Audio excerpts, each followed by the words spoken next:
morning, everybody. Good morning to the TV audience as well. Well, it's a cold winter's morning, but we're warm in our hearts, aren't we? Warm in our fellowship. I'd like to sort of begin by welcoming anybody that's here for the first time. I met Nick this morning. Nick, nice to meet you. Do we have anybody else here? Yes, Chris. Is it Chris? Yes. Chris and Chris as well. Chris as well. Right. Well, welcome. And I'll just say a few words to perhaps explain to you a bit more about Bridge Street Fellowship. I'd also like to welcome anyone who's watching this on Zoom, who's new and is tuning in to see what this is all about. So welcome to you too. So Bridge Street Fellowship has been around for a while now. We are a group of men who really are a community or a fellowship. And that's to say that we are friends. Our friendship is deep. Our friendship is growing.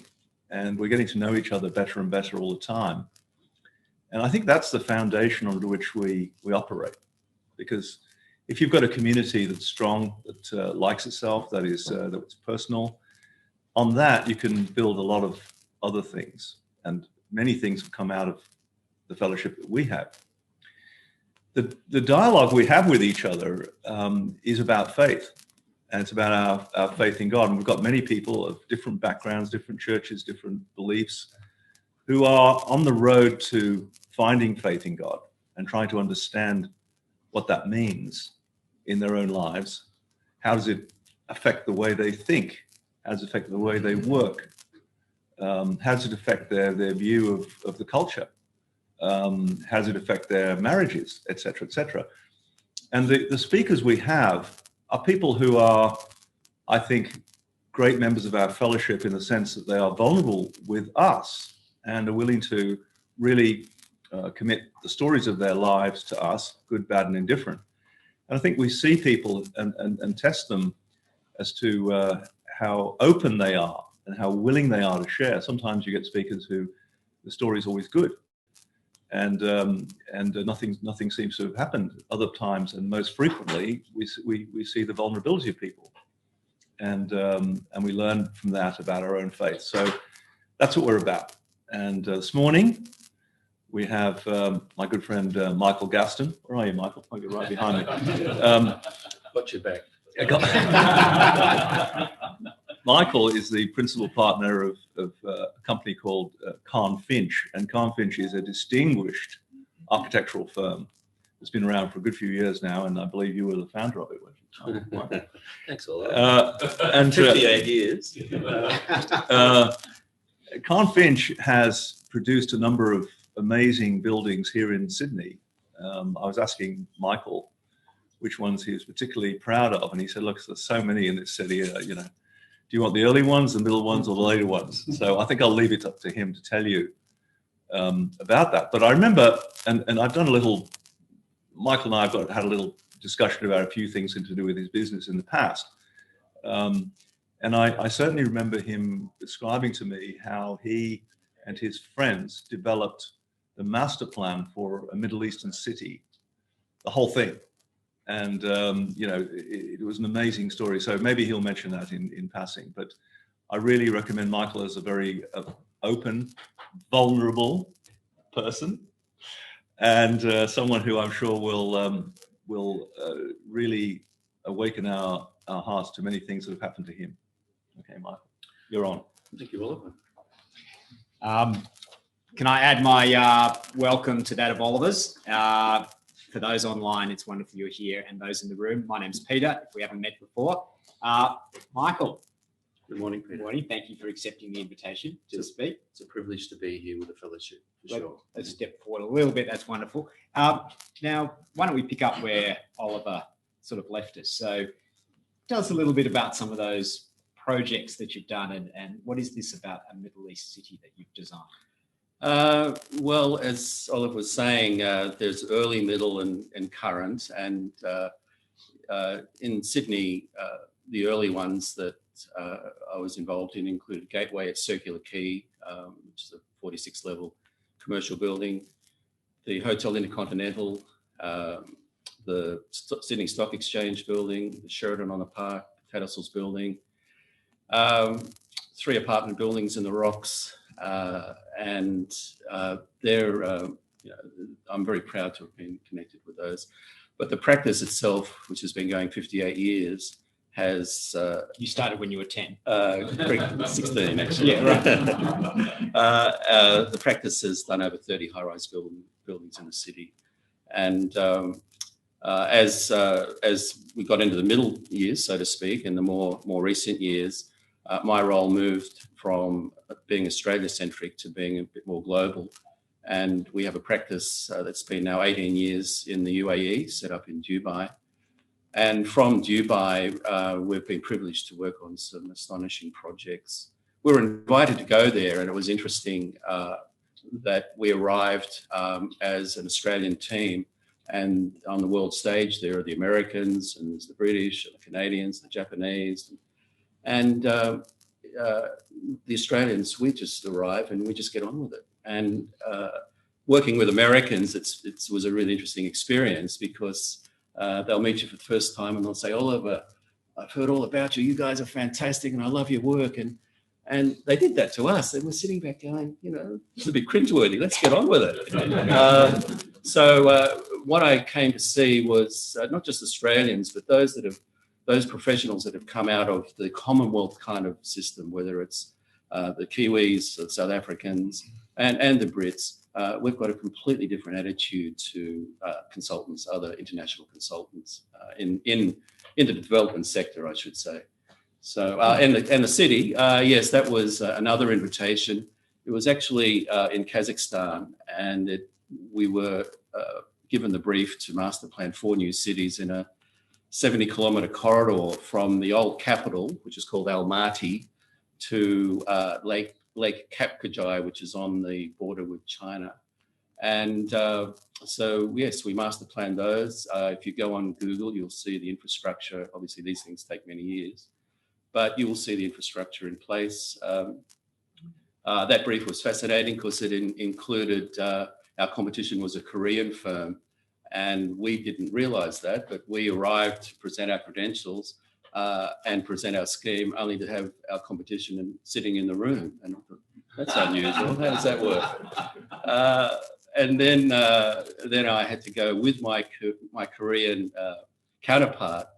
We had to go and inspect the 70 kilometres in an old Sikorsky helicopter from an old airstrip. I'm digressing, but an old airstrip. We thought this will be interesting, and it had the cameraman there, and we're also going to put it in an F1 racetrack. So we had one of the 3 F1 track designers in the world, and we're all walking out onto this tarmac with broken concrete and the grass going between it, and a Russian aviator there with these Ray-Bans on. And I stepped into the Sikorsky. Right in the middle is a big petrol tank with a blanket over it, a fuel tank, I should say. And I looked at it, I thought, okay. And I thought, gee, the windows are clean. And I sat down, and there were no windows. Anyway, that's life. But the city, the master plan was done, and that enabled us to have even a greater engagement, dare I say it, with our Russian colleagues at the time. And we had structured up a amazing joint venture agreement that then came to grief when Russia invaded Crimea. So I digress. 2014. Yeah. So I never knew being an architect was a little bit like Indiana Jones and so exciting. Well, absolutely. We've got projects in Kabul, in Chad, and in Angola. So yes. Yeah.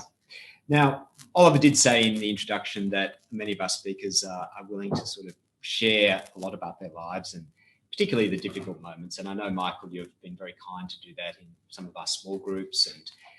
And you've said, as we've talked about this morning, that your life really falls into 2 parts. So there's a lot we could talk about architecture, and maybe we'll come back to that. But I think it's probably appropriate we do dive into that middle moment in your life. Sure. Describe for us up to then, how would you thought of how your life was tracking up till then? Well, I guess it's a classic of the perfect life. All the boxes ticked. Wonderful family, sensational wife, a profession that was really exciting, is really exciting. What could possibly go wrong? 50 years of age, basically the world at your feet. A privileged but modest, but privileged upbringing from parents who were incredibly loving. And my father was a refugee from Poland after the Second World War. My mother was one of 8, born in the Hunter Valley, incredibly loving family with no means, but I never knew that. And so with that background, what could go wrong? One night at the dinner table, my wife announces to us that she was going for time out, but she'd be back. And within a millisecond, and I could see all of those little moments and all those nuances where I came up short, but she didn't come back. And how could that happen? That was when the journey started. And So you're around the dinner table with your daughters? with my son and my Your son daughter. and daughter, I should say. Yeah. How did they react? Everyone was pretty cool because that announcement came so out of the blue that we thought, okay, well, perhaps mum's in a bit of stress. If she needs some time out, we'll respect that. Chill time's good. She's going to come back. So we were shocked, but we accepted that she needed some time out, and but she didn't return. Right. So, and part of this process, I gather she left you a few notes. Many notes, actually. I didn't realise. Thankfully, foolscap paper doesn't exist now, but yes, foolscap paper was around then, and there were many lists of items where I'd come up short, and that was after 25 years and being together for 33. So yes, the numbers people in the room can do the numbers. We met when I was 17 and she was a fair bit younger, but we'd never had an encounter, a disagreement, and it just didn't add up to me. But that was it. So what was sort of some of the things on the list? Were they the toothbrush, or were they a bit bigger than that? I've forgotten. That's one thing. No, I haven't quite forgotten, but certainly the lists don't exist anymore. It would be a disservice to my wife to put the trivial things there, but yes, there were trivial things there. But one of the interesting things was you always appear to be able to talk to your staff and work out their issues, but you don't come and talk to me about personal issues. And I thought, I didn't realise that, because the last thing you wanted to do is come home and talk about all the problems at work or you've got issues. You just, we're just paddling along nicely and not rocking the boat. But she observed that I had a lot of time for staff, and it didn't translate into how she felt I was interacting with her. Yeah, that's understandable. Mm.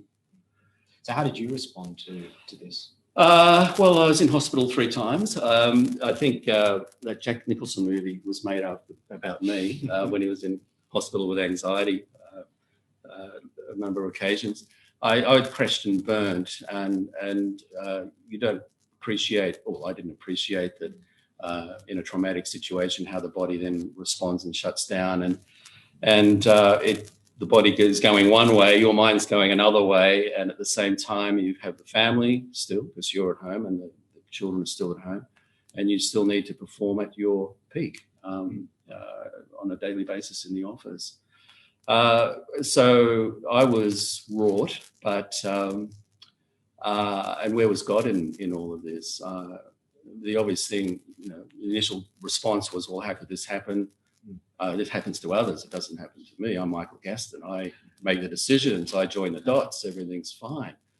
And then God started working. when I look back now, I mean, if we had 3 days, I could fill 3 days of anecdotes and talks. But when I look down now, I can genuinely say that God was working continually through friends and acquaintances, and I was so vulnerable that I just was absorbing it all and happy to go through whatever door was open, whatever invite it was, and that vulnerability must have been sensed as by people that are intuitive and emotional intelligence. So a client came up to me and could see that I was struggling, and so I told him what had happened, and he gave me a book, which started my journey of awakening, as I call it, from the first half of my life. That book is called Trustful Surrender to Divine Providence, and it was written by 2 Jesuit priests in 2 parts, one in the 1700s and the second part in the 1800s. And he gave it to me, and I thought, oh, okay.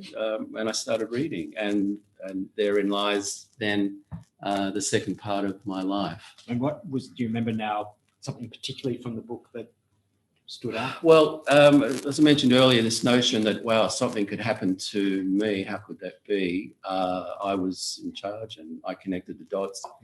There's a fascinating paragraph in there which says it's when you're in the storm, or you're on the back of the bark, hanging onto the wheel and thinking, this is it, I'm going to make it through, that you get thrown in the water. And in other words, you're relying on yourself. You should just surrender, accept, and let God do his work, and don't get in the way of good things happening. That was an extraordinary, for me, in my particular understanding, that was quite momentous. So this process caused quite a lot of reflection, obviously, and delving into your past and thinking through how you could get to this point. Yeah, absolutely. What were some of the things that you discovered in that process? Well, it's interesting. Your mind heads off in, as I said, a number of directions. And one of my directions was I was really interested to understand what was it about my background that led to perhaps me missing what I felt were such key points. And then, yes, and I'm sure many of you have read it, and the notion that, look, we're all a product of our upbringing and our DNA over which we had no control. And I thought, yeah, okay, so what was my upbringing? What was in my background that perhaps led to me missing some pretty vital signs? And yes, there was a faith, there was a comfortable journey in faith for being brought up in the Catholic tradition that was comfortable. And in a way, I look back from what I've learned now, and I say respectfully that I would describe my experience with my early years within the Catholic system was that Catholicism was Christianity light. That was my response to what I believe I understand now, and opportunities were lost by the church to actually talk about the word. And so I'm now at home by myself. The children have gone overseas. I've got the dogs. It's a Sunday morning. And a friend had just been appointed, an Anglican minister had just been appointed to a church in Sydney. And I'm looking at the ceiling and I thought, well, I've got nothing to do. I'm all by myself. Hopped in the car, went to the church, sat at the back of the church. And he started talking about, and St. Paul said this. And I said, what? St. Paul said what? And that was again, another really critical moment where I felt, well, wow, I felt that I was comfortable in faith and a faith journey, but it was clearly not to the depth that. So what was some possible. Of you say the focus then on the teachings, the word, what were some of the things which really resonated and stood out for you or challenged you at that time? Well, I'd have to say it was all of St. Paul's writings. You know, All 13 letters. all of them. You know, I could not believe that clearly the insight and the direction and his the reality that he had perceived and had written about in terms of Christ and God's hand was there for all of us to read and to understand and grow in. And that was important. But at the same time, and the reason why I've brought this book in, and I mentioned that when you, in a way, sort of crashing and burning in that circumstance, people emerge from all places that you don't expect. And some very close friends would invite me around almost every night for dinner, which was terrific. And they have a fabulous library, and there were books there on spirituality. And they had been on a journey to discover self, you know. So they'd been in ashrams in India for a number of years. They had been following a particular guru out of Mumbai by the name of Ramesh Balsekar.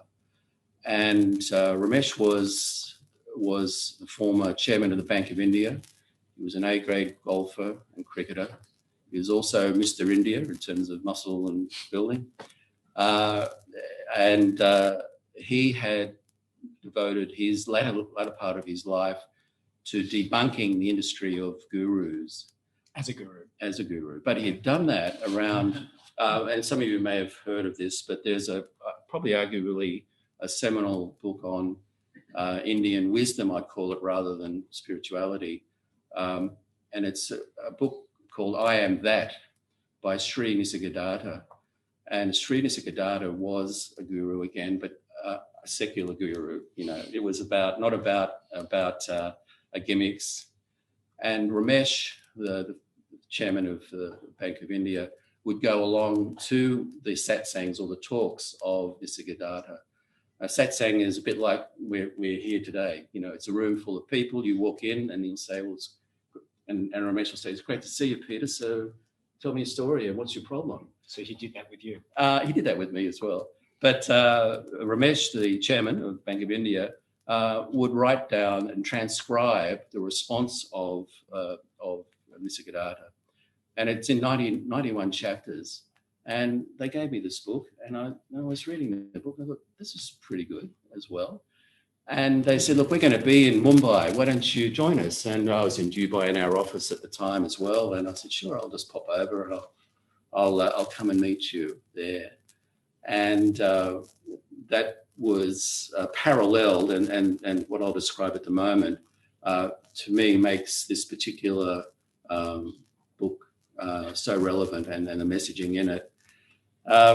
So I walked into the room just like this, and Ramesh, whenever a Westerner would come in, he would automatically go for them because he really wanted to speak to what he, I guess, would consider would be generally Christian people.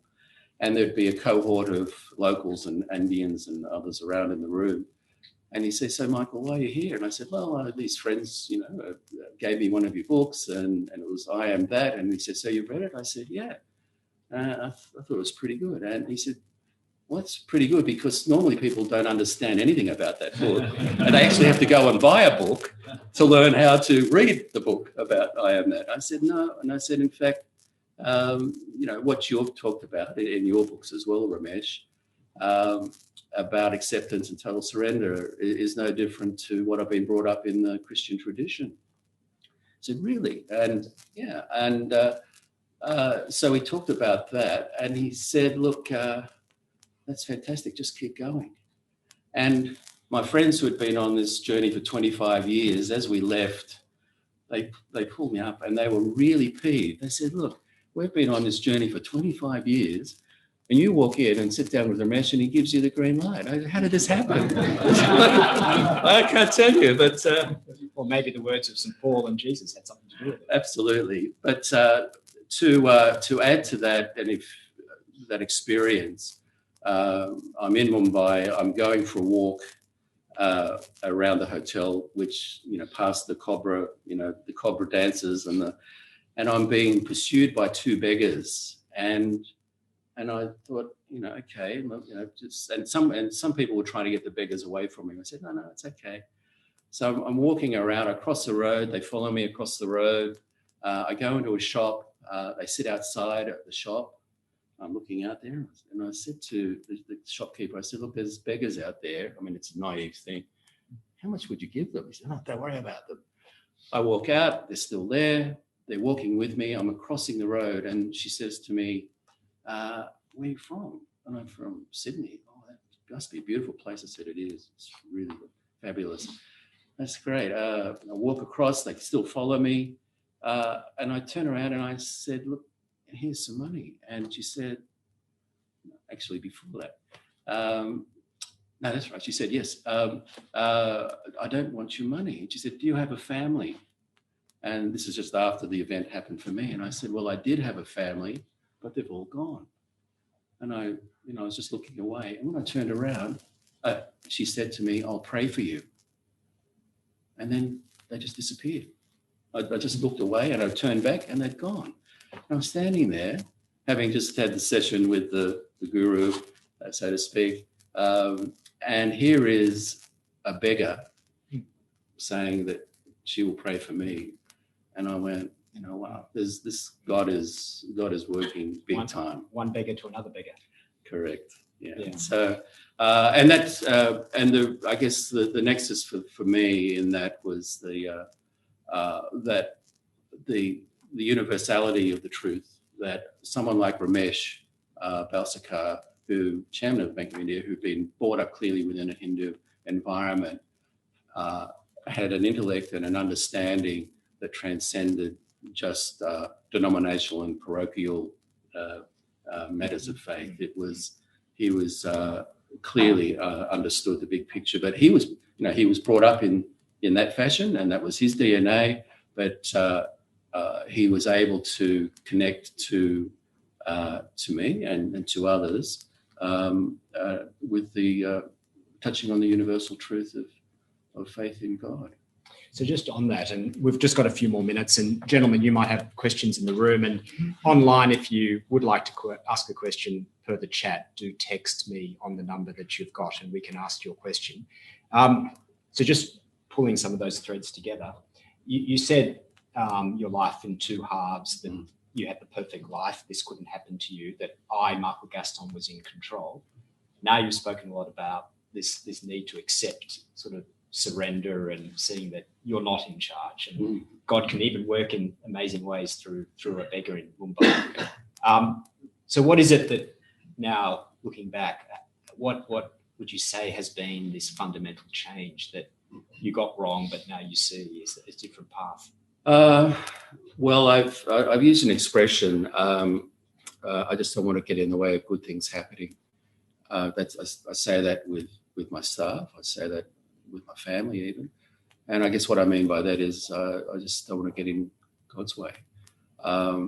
And I just, I believe that unwittingly, this notion that I'm in control, I'll look after everything, everything's fine, actually clearly was negative in the family environment with a loving wife. The same applies, it doesn't matter whether it's in family, it applies in an office environment and in a leadership role with people, that you allow them to, you allow God to do their stuff. You're clearly discerning, and you're sensitive to all of what's occurring in that space. But yes, you don't get in the way. Was there something on that piece of paper you want to share with us? No, well, look, the opportunity to give a talk and you're not quite sure, well, you can go down rabbit holes, and as I said, we could be here for 3 days. But on that, there's a couple of things. This was these are some words from Glenn Campbell. I said to Peter, who's he could have been the 13th apostle, not Matthias, but in fact, any one of us here clearly could be the 13th apostle. but there's some very simple words that he said that resonated, and it's kind of a prayer, but it sounds good when he sings it as well. He says, "I've tried and I have failed, Lord. I've won and I have lost. I've lived and I have loved, Lord, sometimes at such a cost. One thing I know for sure, the world's been good to me. A better place awaits, you'll see." And I thought, yeah, that's pretty cool. That's and I suppose I can close by saying that the closing words that resonated and linked that journey that I just described to you about finding your way and the awakening came from, of all people, a pedestrian traffic controller in Gothenburg in Sweden. And I was there a few years ago and I was trying to find my way around. And I asked him for help. And he said, "If you follow the directions, you will find your way." And I thought, that could have come from a guru. How brilliant is that? And I don't think he realized what he said, but to me, that was another God moment. And as I mentioned, for me, it's moments that give a clear indication to me that that God is there and is always there, in the good and the bad. And those moments can be trivial, but real. And if I describe one very briefly, I guess before we finish, I was in Paris. We're going from the Tuileries across to the Musée d'Orsay. There was an underpass leading to a pedestrian bridge, and there was a music box that clearly would have held a saxophone. And I looked around, and the saxophonist wasn't there, but he was 20 metres away up against the wall as a Frenchman would, having a cigarette. And so I threw some coins in, and I started walking. I thought, I bet you I know what he's going to play. And by the time he finished the cigarette, we're already halfway over the Seine, and then he started up the tune, and I thought, yeah, I knew that. Thank you, God. And it was Amazing Grace. And to me, I go, thank you, God. So that's me. Let's thank Michael.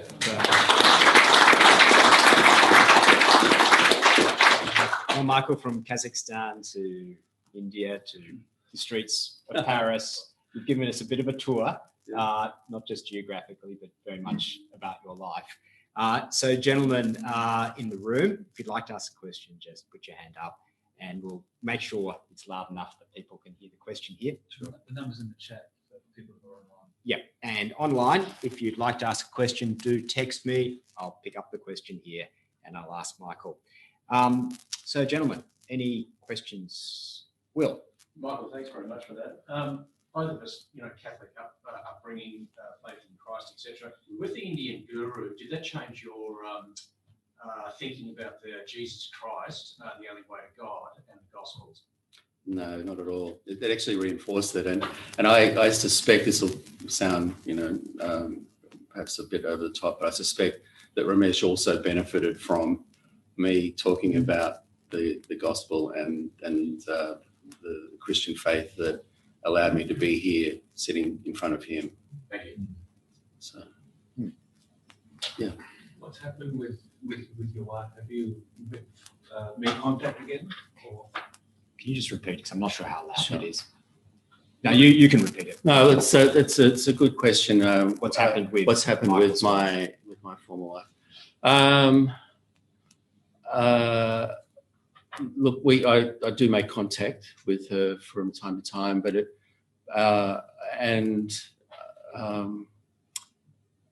I'm always there for her. I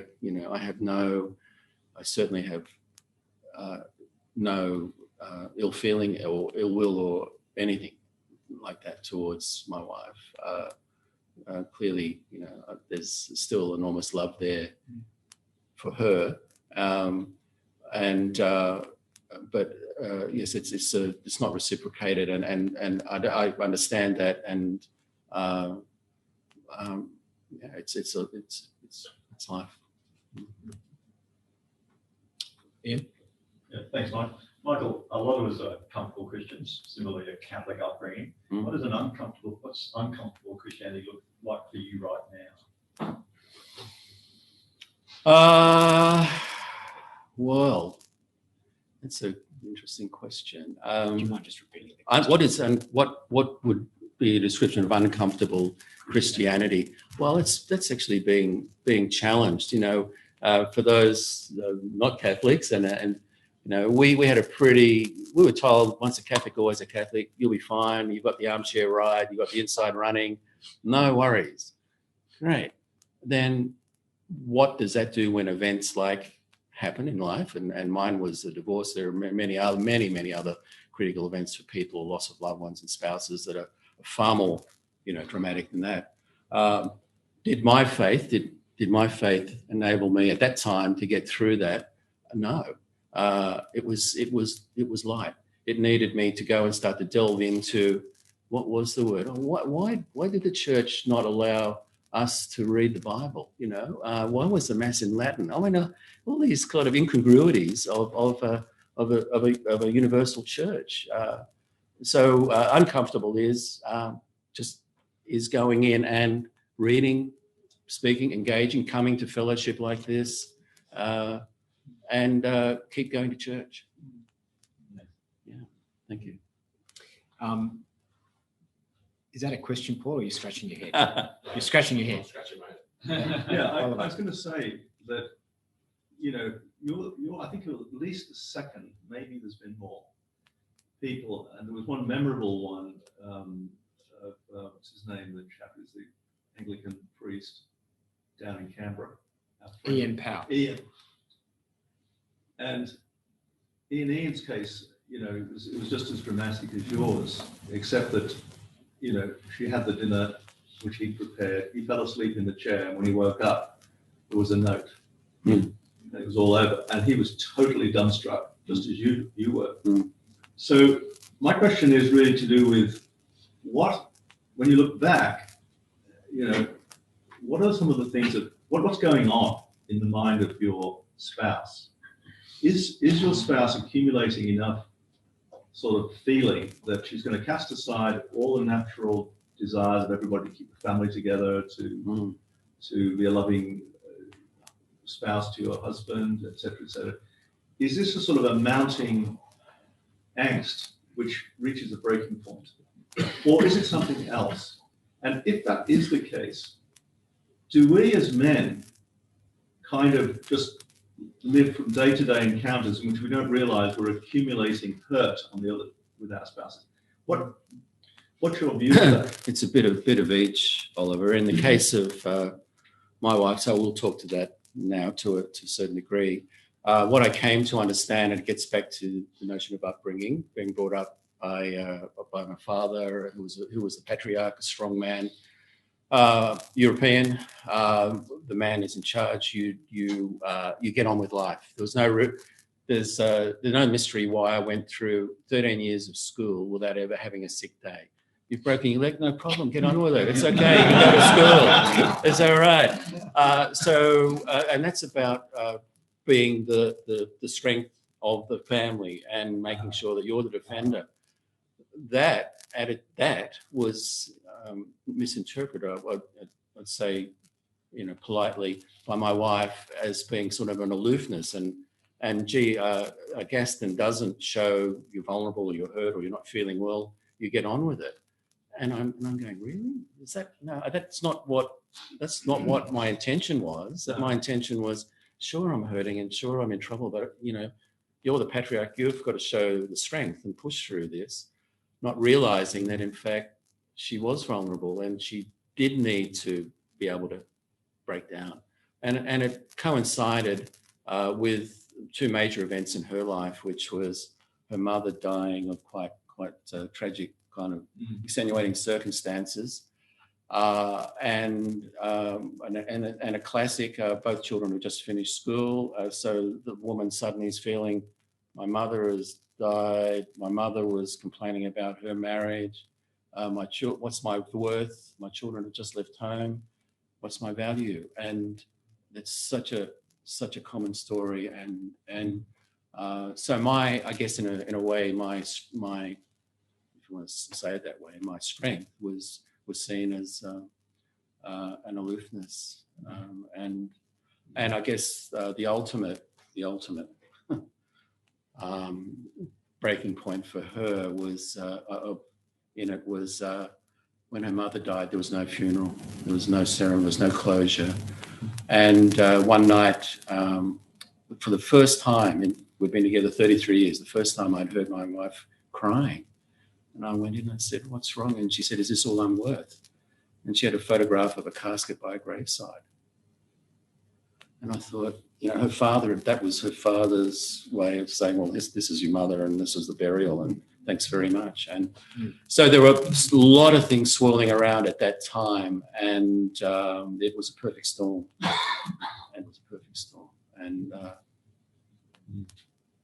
And that's result, well, here I am standing here today.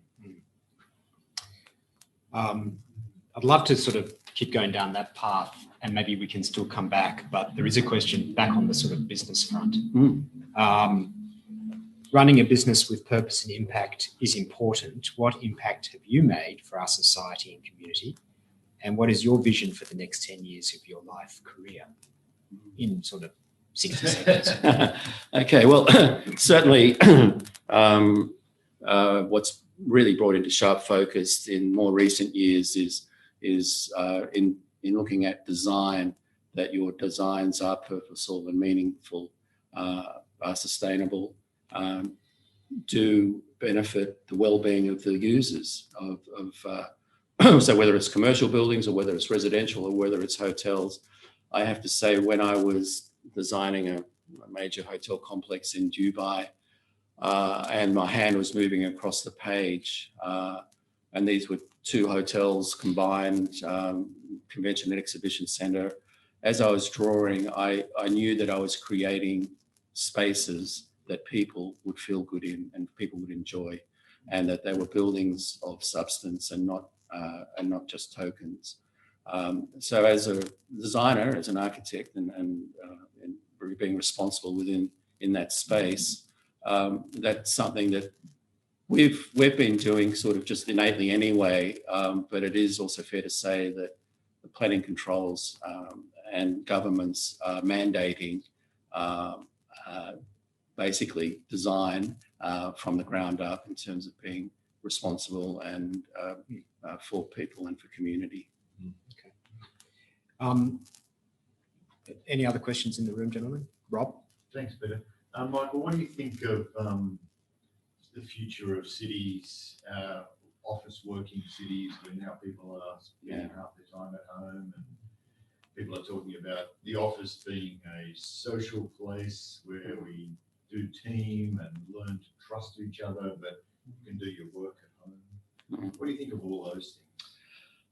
Well, just on one angle of that, certainly a lot of our work at the moment is looking at development outside of Sydney, where we're creating residential space places, because people know they don't need to be in the city. They can move into the country and have a much better lifestyle, an affordable lifestyle, and better community interaction. Workplace environments, workplace environments are continually evolving, and the shock of the COVID and what it meant that, wow, office buildings are ramping out. We need to come back in. That's really that's going to be progressing big time over the next, I would suggest 12 months to 2 years. How it's going to land, I can't predict, but there are a lot of funds that are obviously nervous about where their investments in CBD office buildings that are worried about the sustainability of the value. One more, and then we've got one here, and then we'll be done. So 2 questions. Okay. So our future king, I saw he's built a development out in the countryside in England, but he sort of took on the architectural profession a number of years ago. I think at the time it was emerging from his brutalist period, but it was still pretty much in your face. And he was sort of saying, your work as architects is ignoring the traditions about people, the things that they actually like, the things they go on, and so on and so forth. So, and going back to your original point about how this personal reawakening in your own life put you in touch with feelings and the empathy and so on. So did it actually change your view of architecture and the role it plays? Probably, I'd like to think so, but in part it must have, because, as I said, I was very conscious post the event, in that awakening period. Certainly my sensitivities have been heightened, and to that extent, yes, my design and is being informed by that awakening. Yes. Mm-hmm. Maybe this last question relates sort of to that as well, but more particularly with how you relate to your staff. So have St. Paul's writings affected how you manage your staff? That might have come from one of my staff. The answer is in an anecdote of 2 weeks ago, which I found quite stunning. I have to profess I don't read the Bible every night before I go to bed, but it is on the bedside table. And about 2 weeks ago, I picked it up, and in the good sort of Catholic way, it's sort of random, and it falls out on Romans, and I'm reading Romans. Wow, okay, that's really interesting. And I knew that the next day I had to have a discussion with one of the staff that was potentially quite problematic, and he was quite troubled. And I thought, wow. So we went into the meeting room, and I just said a quick prayer. And next minute, as we're talking, I recollected what I'd read in St. Paul's. Did he fall short, that idea? Well, no, very good. And I just said, and the particular matter that we're discussing, there was relevance in what St. Paul said. And I thought, gee, this is cool. This will make an impact. And then he said, yes, but St. Paul also went on to say da da da da da da. And I went, oh my God, thank you, God. It's in those moments that you realise that there's the hand of God working. Yeah. Well, good on you for raising what you were reading in the Bible. I'm hope that it helped him. I do believe it did. I think it, as much as it blindsided me that he knew more than I knew, but I think it also caught him unawares that perhaps that there's in leadership there's someone that is understanding. Yeah, great. Well, let's thank Michael again. And for those online, thank you for joining us. What happens next is next week we do meet in our small groups. If you're not a part of a small group, please do consider joining one. It's a great way, as Oliver said at the beginning, to build friendship, fellowship, and also to reflect on things the speakers have shared. And Michael obviously gave us a lot of food for thought to reflect on in our small group. So speak to me, speak to Oliver, speak to one of the other men how to join a small group. If you're online as well, you can do that. We'll send out a feedback form and you can indicate your interest in the small group. So do please consider that. In 2 weeks' time, we'll have an online meeting for all the men around the country, one of our so-called National Men's Fellowship Zoom sessions. And then after that, we'll be back in here eventually. Gentlemen, thank you for coming. We always close with a short prayer. So today will be no exception. Oliver, could I ask you to say the short prayer? Sure.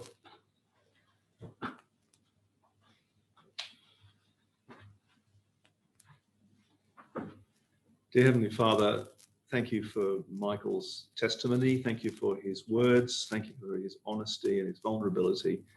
We do ask you to bless him, continue to talk to him in these small ways and help him to be a vehicle in leadership of your love for others.